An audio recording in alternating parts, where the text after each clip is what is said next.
Hello friends, నేను మీ Shweta. Welcome to Shweta's art of recipe. ఈరోజు మనం హోటల్ స్టైల్ లాంటి పూరి మరియు బొంబాయి చట్నీ ఎలా చేయాలో చూసేద్దాం. పూరీలు బాగా పొంగేలా ఎలా చేయాలో చిన్న చిన్న టిప్స్తో ఫాలో అవుతాం. ఇక తయారు చేసే విధానం: ఇప్పుడు కడాయి పెట్టుకొని అందులో 2 స్పూన్ల ఆయిల్ వేసుకోవాలి. ఆయిల్ కొద్దిగా హీట్ అయిన తర్వాత పోపు దినుసులన్నీ వేసుకొని ఈ పోపు దినుసులు కొద్దిగా చిటపటలాడిన తర్వాత 5 లేదా 6 పచ్చిమిర్చిని ఇలా సన్నగా కట్ చేసుకొని వేసుకోవాలి. వీటిని 1 నిమిషం పాటు ఫ్రై చేసుకొని ఇందులోనే 2 రెమ్మల కరివేపాకు వేసుకోవాలి. తర్వాత 1 కప్పు సన్నగా పొడువుగా తరుగుకున్న ఆనియన్స్ని వేసుకొని బాగా దోరగా వేయించుకోవాలి. ఇక్కడ నేను ఒక పెద్ద ఆనియన్ని తీసుకొని ఇలా సన్నగా పొడువుగా కట్ చేసుకున్నానండి. వీటిని కూడా 1 నిమిషం పాటు ఫ్రై చేసి ఇందులోనే నేను చిన్నగా కట్ చేసి పెట్టుకున్న ఆలూని కూడా వేసేసాను. ఈ ఆలూని నేనేమి బాయిల్ చేయడం లేదని డైరెక్ట్గానే వేసేసాను.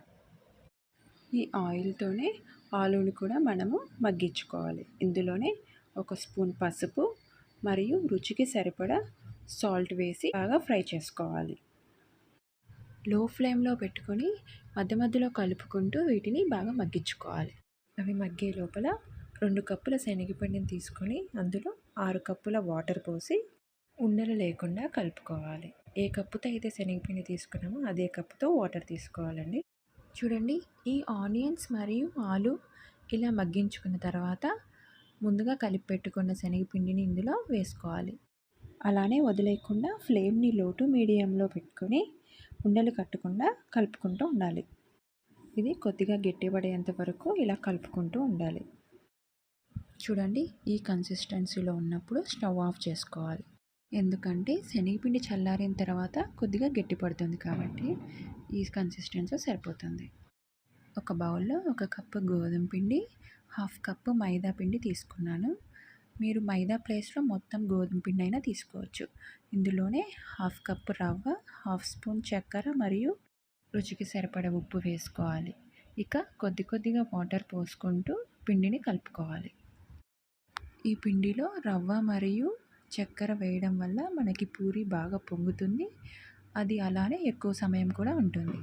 ఇక పూరి మంచి రంగు కూడా వస్తుంది. పిండిని ఇలా కలుపుకున్న తర్వాత ఇక దీనిపైన కొద్దిగా ఆయిల్ పట్టించి 10 to 15 మినిట్స్ వరకు పక్కన పెట్టుకోవాలి. పిండిని మరీ సాఫ్ట్గా కాకుండా మరీ గట్టిగా కాకుండా ఇలా సెమీ సాఫ్ట్లో కలుపుకొని పెట్టుకోవాలి పూరికి.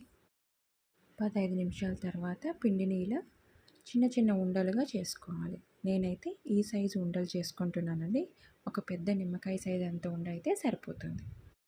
ఇక కొద్దిగా పొడి పిండిని తీసుకొని ఇలా చల్లుకొని చిన్నగా వీడియోలో చూపించిన విధంగా రుద్దుకుంటూ ఉండాలి. మీరు పొడి పిండి బదులుగా ఆయిల్నైనా అప్లై చేసుకోవచ్చు. ఇలా ఈ సైజులో రుద్దుకున్న తర్వాత డీప్ ఫ్రైకి సరిపడా ఆయిల్ని పెట్టుకొని బాగా వేడి చేసుకోవాలి. ఇప్పుడు ఆయిల్లో వేసుకున్న తర్వాత గెంటెతో చిన్నగా ప్రెస్ చేస్తూ స్లోగా ఆయిల్ని వేస్తుంటే పూరి అనేది బాగా పొంగుతుంది. ఆ తర్వాత మరొక సైడ్ టర్న్ చేసుకొని కూడా ఫ్రై చేసుకోవాలి. అంతే అండి. మిగిలిన అన్ని పూరీలను కూడా ఇలానే ఫ్రై చేసుకోవాలి. పూరీని ఒకదాని మీద ఒకటి పెట్టకుండా ఇలా సపరేట్గా పెట్టుకోవాలి. చూడండి, హోటల్ స్టైల్ లాంటి పూరి మరియు బొంబాయి చట్నీ రెడీ అయిపోయింది. ఇలాంటి మరెన్నో రెసిపీల కోసం లైక్, షేర్, సబ్స్క్రైబ్.